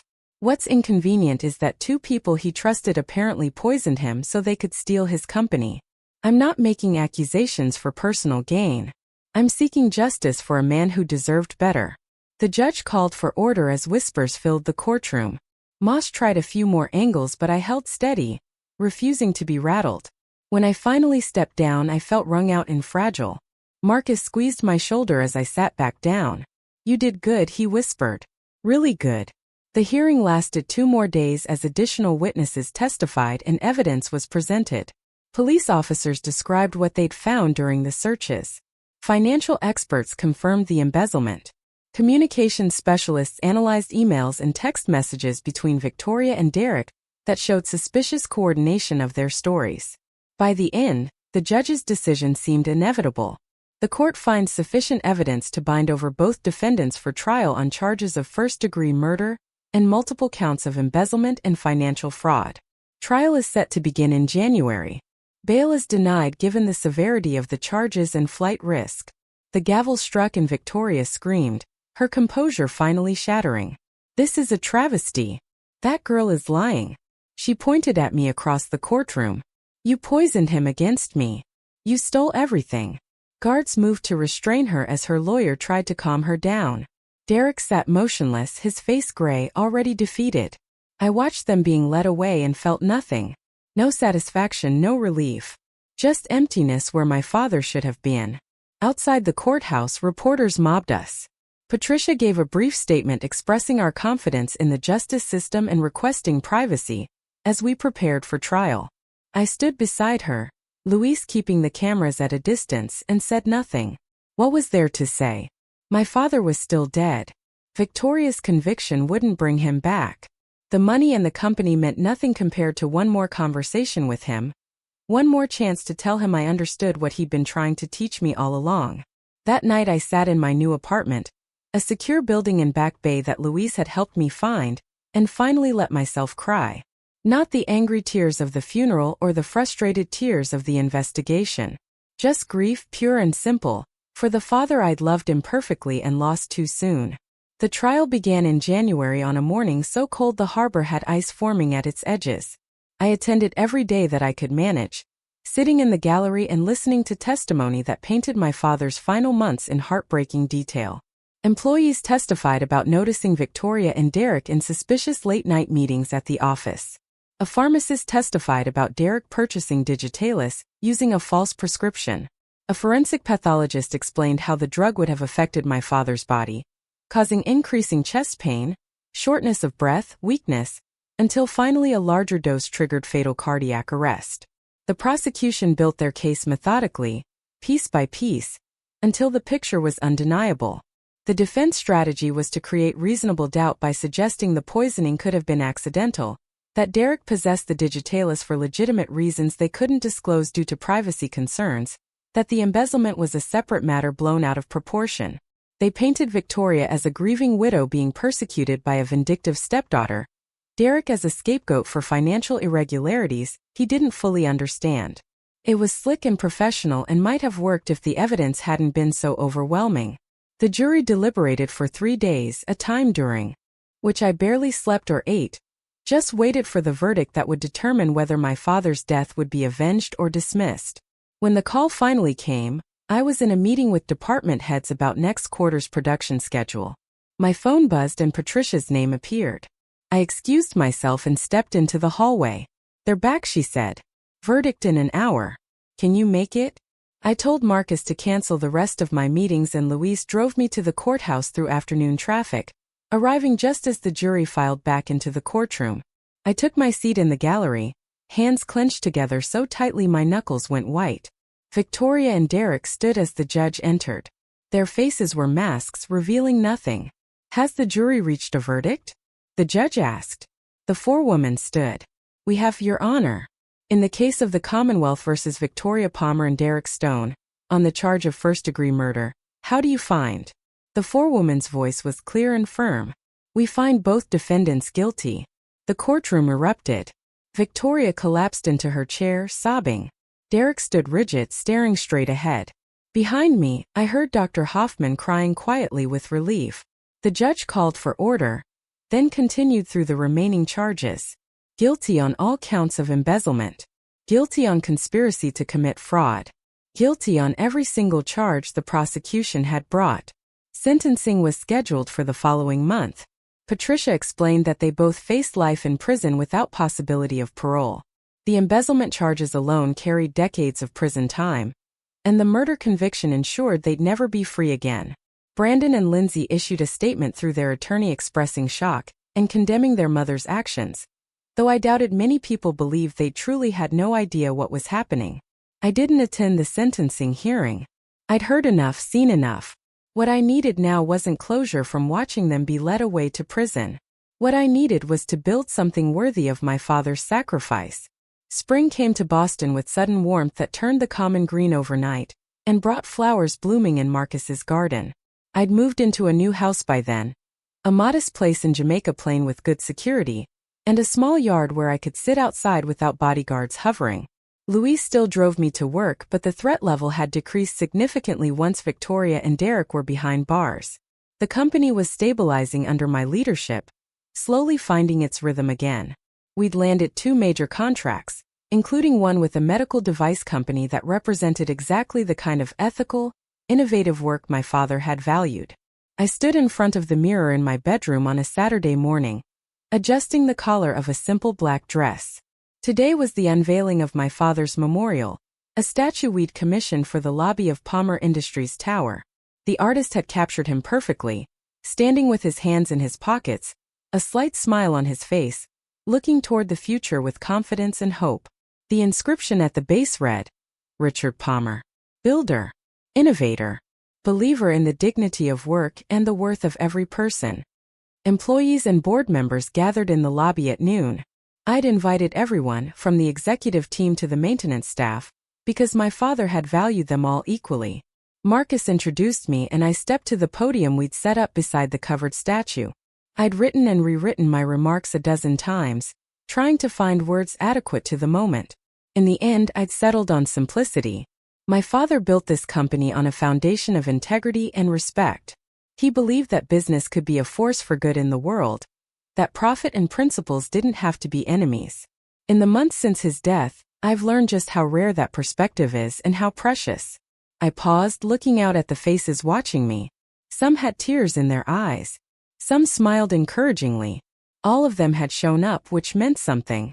He gave me this company not because I was the most qualified person to run it, but because he trusted me to preserve what he'd spent a lifetime building. That trust is both a gift and a burden. Some days I'm not sure I'm equal to it, but I show up anyway. I keep trying because that's what he taught me. That showing up matters. That doing the right thing even when it's hard matters. That every person in this building matters. I pulled the cord and the fabric fell away, revealing the bronze statue gleaming in the afternoon light streaming through the lobby windows. People applauded, a few called out my father's name, and I stepped back to stand beside Marcus. He put his arm around my shoulders in a gesture that was paternal and comforting. "He'd be proud of you, Jess. So proud." "I know," I said quietly, "and that means everything." 6 months after the trial, I gave a speech at an industry conference about the future of American manufacturing. I talked about quality over quantity, about the value of skilled workers, about refusing to sacrifice long-term sustainability for short-term profits. The audience responded with a standing ovation. Afterward, several other CEOs approached me, wanting to discuss collaboration, partnerships, ways we could work together to prove that manufacturing in America could thrive without exploiting workers or cutting corners. It felt like the beginning of something larger than Palmer Industries, a movement my father would have championed. I went back to the cemetery on the anniversary of his death, this time alone. The headstone was simple granite engraved with his name and dates and a single line I'd chosen. He built a legacy of integrity. I sat on the grass beside the marker and told him everything. About the trial, about the company's growth, about the partnerships we'd formed and the innovations we were developing. About how I'd finally understood what he'd been trying to teach me all those years. That wealth without purpose was meaningless. That power without responsibility was dangerous. That the measure of a life wasn't what you accumulated but what you contributed. I told him I was sorry for the distance I'd let grow between us. Sorry I hadn't come to that last dinner. Sorry I'd let my hurt feelings about Victoria blind me to his love. And I told him thank you. For believing in me when I didn't believe in myself. For giving me the chance to prove I was worthy of his name. For teaching me that sometimes the hardest thing and the right thing are the same thing. The wind picked up, rustling through the trees around the cemetery, and for just a moment it felt like an answer. Like he heard me and understood and forgave me for being human, for being imperfect, for taking so long to figure out what he'd known all along. That evening I drove to Palmer Industries Tower and rode the elevator to my office. The building was mostly empty, just security guards and a few dedicated employees. Working late. I stood at the window looking out over the harbor, watching lights from boats drift across dark water. My phone buzzed with a message from Margaret about a meeting tomorrow to discuss the R&D budget. Another from Marcus reminding me about a board presentation next week. A third from Patricia checking on how I was doing. The people who'd become my team, my family. The ones who showed up every day to help carry the weight my father had left me. At my father's funeral, they told me to sit down and stay quiet. They tried to erase me from his story, to steal the legacy he'd spent 40 years building. But when the lawyer read those words, when he announced that everything my father created was now mine, the real battle began. Not for money or power, but for the preservation of values that seemed increasingly rare in a world obsessed with profit margins and quarterly returns. I didn't win that battle by being the smartest or the most experienced. I won it by remembering what my father taught me. That integrity isn't negotiable. That people matter more than profits. That sometimes the dead speak loudest through the choices we make in their honor. Palmer Industries thrived not despite my leadership, but because I refused to compromise on the principles my father had instilled in every brick of the foundation he'd laid. Victoria and Derek took his life, but they couldn't take his legacy. That belonged to the 3,000 employees who came to work every day knowing they were valued. It belonged to the communities we supported and the standards we maintained. It belonged to the future we were building, one ethical decision at a time. And it belonged to me, the daughter who'd felt invisible for so long, who finally understood that she'd been seen all along. That she'd been loved and trusted and prepared for exactly this moment. The city lights blurred as tears filled my eyes.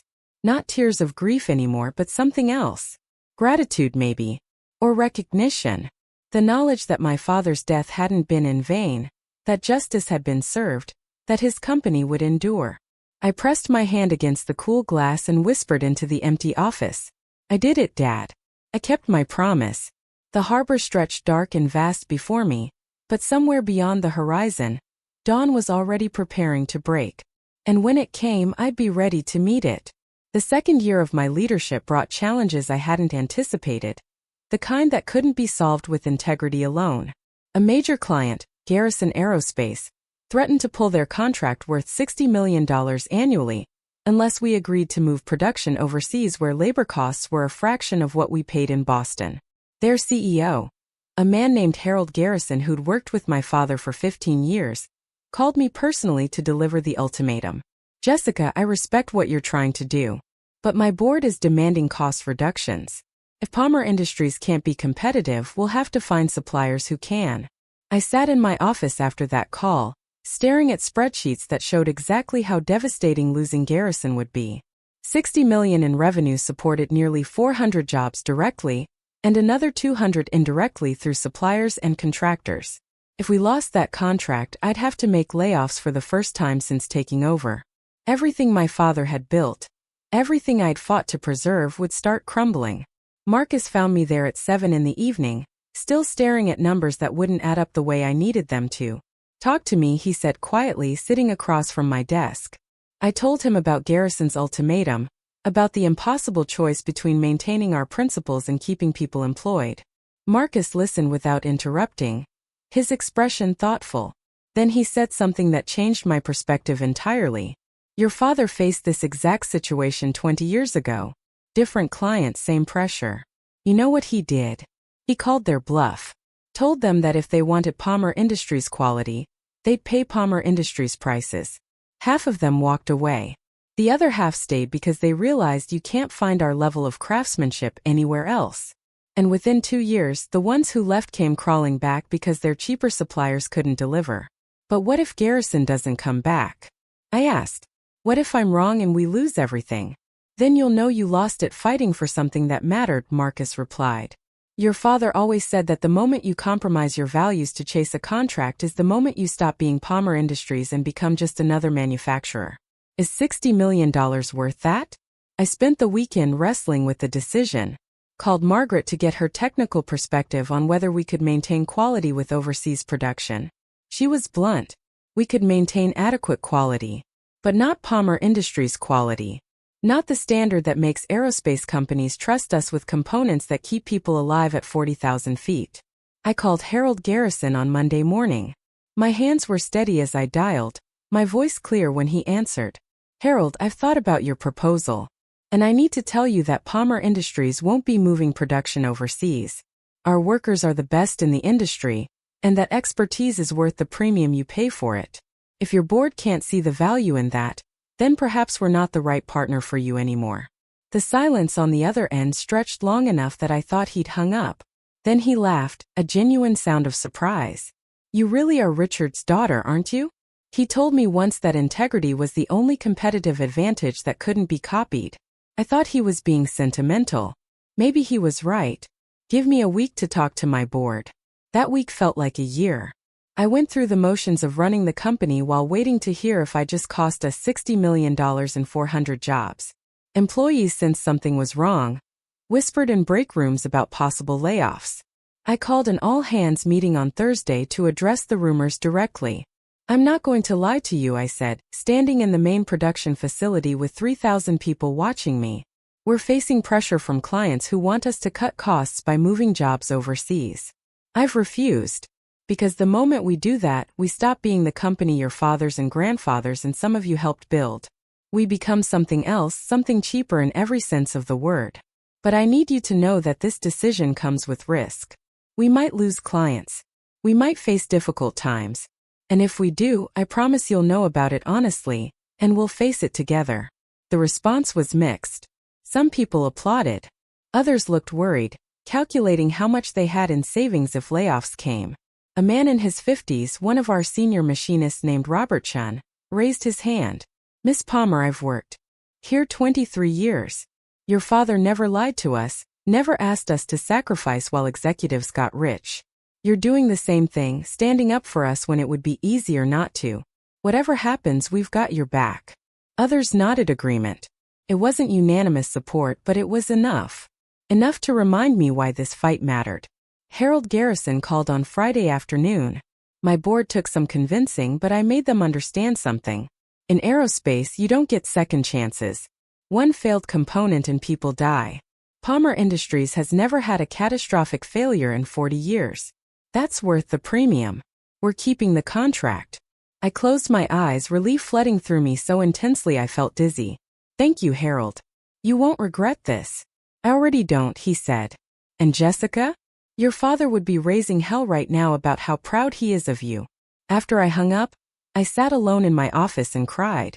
Not from stress or fear, but from the overwhelming weight of responsibility temporarily lifted. 400 families would keep their jobs. The company would survive another quarter. We'd held the line. That spring brought another challenge, this one internal. Frank Castillo, the head of operations who'd tested me in my first weeks, came to my office with a proposal that made my stomach turn. We can increase profit margins by 15% if we switch to a cheaper alloy in our non-critical aerospace components. It meets minimum safety standards, won't affect performance in any measurable way, but it would save us millions annually. I read through his proposal carefully, checking the technical specifications, the cost analysis, the projected savings. Everything he said was accurate. The cheaper alloy did meet minimum standards. It wouldn't cause failures or put anyone at risk. But it also wasn't the best we could do. Frank, I said finally, why did you bring this to me if it's such a good idea? Why not just implement it? He shifted in his chair, uncomfortable. Because your father would have said no. And I figured you should have the chance to say no too, even though it's a lot of money to leave on the table. I appreciated his honesty. You're right, my father would have said no. And so am I. Not because this alloy is dangerous, but because Palmer Industries doesn't do minimum. We do maximum. We use the best materials, employ the best people, maintain the highest standards. The moment we start cutting corners, even safe corners, we start down a path that ends with us being just another manufacturer. I won't do that. Frank smiled slightly. I was hoping you'd say that. The team has been worried you might be feeling pressure to show bigger profits, prove yourself to the board. This reassures them that you're the real deal. After he left, I sat thinking about how many small compromises it would take to destroy what my father built. How easy it would be to justify each one individually, to say this particular corner was safe to cut, this particular standard unnecessary. Death by 1,000 compromises, each one seeming reasonable until you looked back and couldn't recognize what you'd become. I made a note to include in our next company-wide communication, a reaffirmation of our quality standards. To make sure everyone understood that while I was willing to innovate and adapt, I would never compromise on the fundamentals. Summer brought a different kind of opportunity. A venture capital firm approached me about funding a new division focused on sustainable manufacturing technologies. The pitch was compelling: research into recyclable aerospace materials and carbon-neutral production processes. The kind of forward-thinking innovation my father would have loved. But the VC firm wanted 40% ownership of Palmer Industries in exchange for their investment. They called it a strategic partnership. I called it surrendering control. I brought the proposal to the board, curious to see how they'd react. Theodore Blackwell had resigned after the trial, his reputation destroyed by his association with Derek Stone. The remaining board members were people who'd proven their loyalty to the company's mission. Margaret spoke first. The technology is exciting, but giving up that much ownership? We'd be right back where we started, at risk of being pushed into decisions that prioritize investor returns over company values. James Foster agreed. Your father turned down similar offers a dozen times. He always said that the moment you take on partners who care more about money than mission, you lose the ability to lead with integrity. I'm inclined to agree. We voted to decline the investment, but to allocate our own R&D budget towards sustainable technologies. It would be slower, require more sacrifice, but it would be ours. We'd control the direction, maintain the values, preserve what made Palmer Industries special. That decision led to something unexpected. News of our sustainable manufacturing initiative attracted attention from environmental organizations and socially conscious investors. Within 6 months, we had partnerships with MIT and 3 other engineering schools to research green aerospace technologies. We attracted grants from government agencies interested in supporting American manufacturing innovation. And we started getting inquiries from companies who specifically wanted to work with us because of our ethical reputation. Turns out there was a market for integrity after all. The third anniversary of my father's death arrived on a bright October morning that reminded me of the day we buried him. I drove to the cemetery alone, as had become my tradition, and sat beside his grave for an hour. Told him about the Garrison contract, about turning down the VC investment, about the sustainable manufacturing initiative that was starting to show real promise. Told him about the marriage proposal Marcus had received, how we'd all celebrated together at a dinner that felt like family in the truest sense. Told him that Palmer Industries now employed 3,200 people, had posted record profits while maintaining the highest wages in the industry, and had a reputation as one of the best places to work in Boston.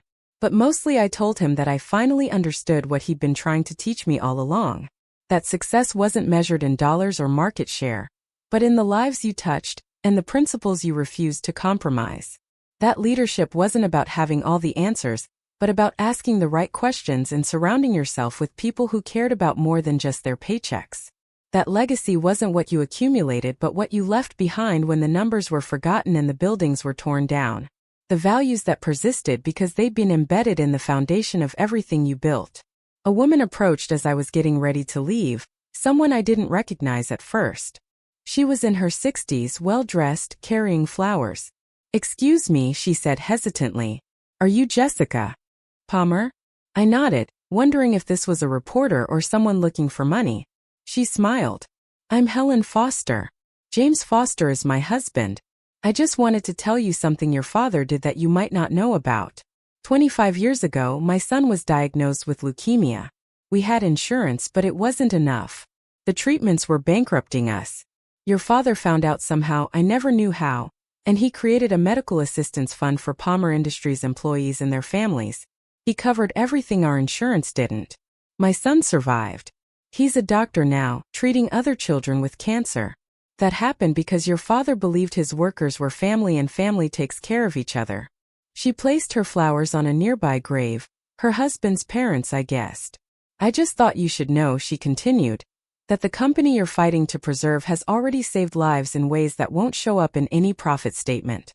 Keep fighting, Jessica. For all of us." She walked away before I could respond, leaving me standing there with tears streaming down my face.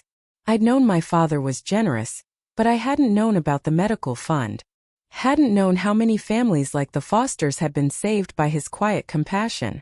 It was exactly the kind of thing he would have done without telling anyone, without expecting recognition or praise. I drove back to Palmer Industries Tower and called an emergency meeting with our HR director. "Tell me about the medical assistance fund my father created." She pulled up the records, showed me that it was still active, still helping families facing medical crises. Over the past 25 years it had assisted more than 300 employees and their families, covering costs that insurance denied or caps exceeded. "We fund it through a percentage of annual profits," she explained.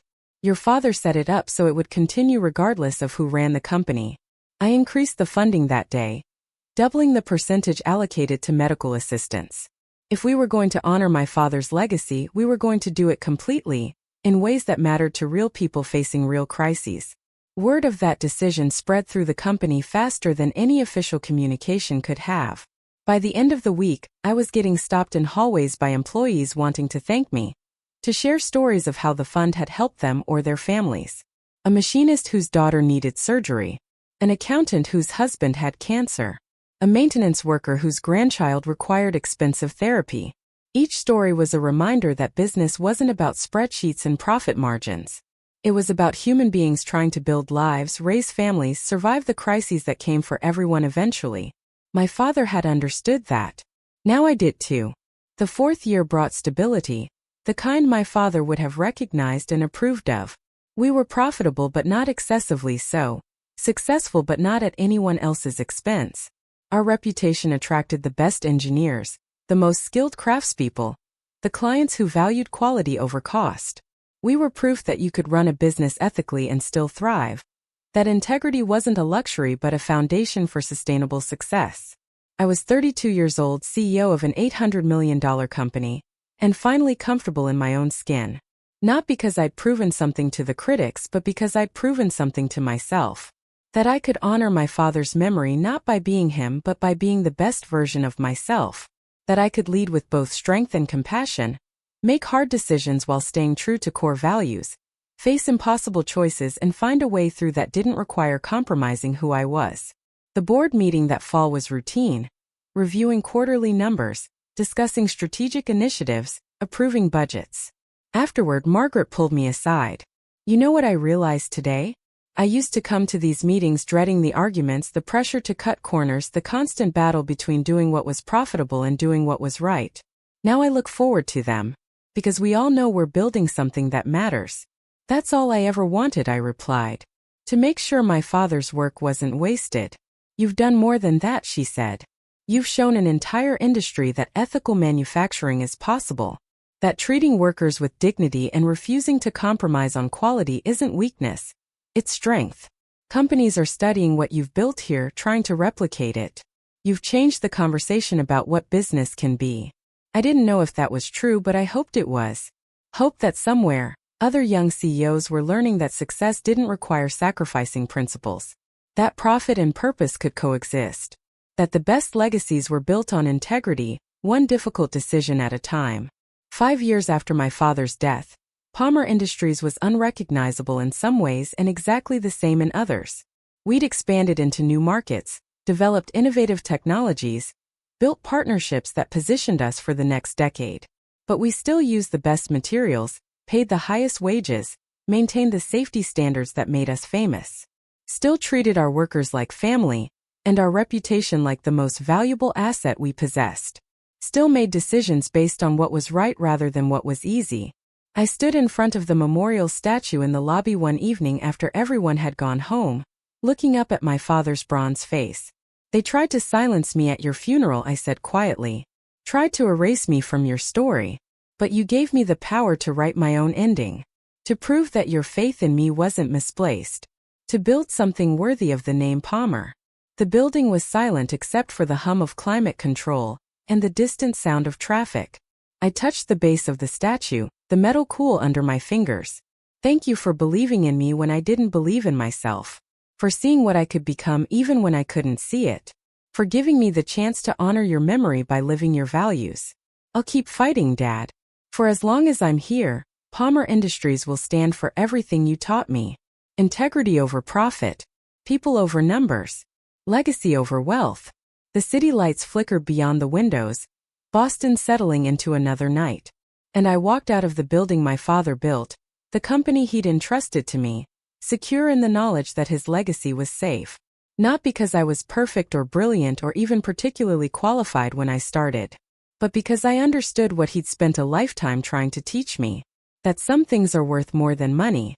That the measure of success is who you become, not what you accumulate. And that the greatest inheritance isn't wealth or power, but the values that guide how you use them. At my father's funeral, they banned me from speaking until the lawyer read words that changed my life forever.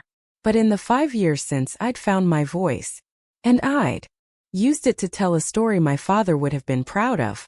A story about integrity surviving in a world that often values convenience over character. About a daughter honoring her father not by grieving endlessly, but by building fearlessly. About a legacy preserved not in bronze but in the lives touched, the standards maintained, the principles defended even when defending them was hard. Up next, you've got 2 more standout stories right on your screen.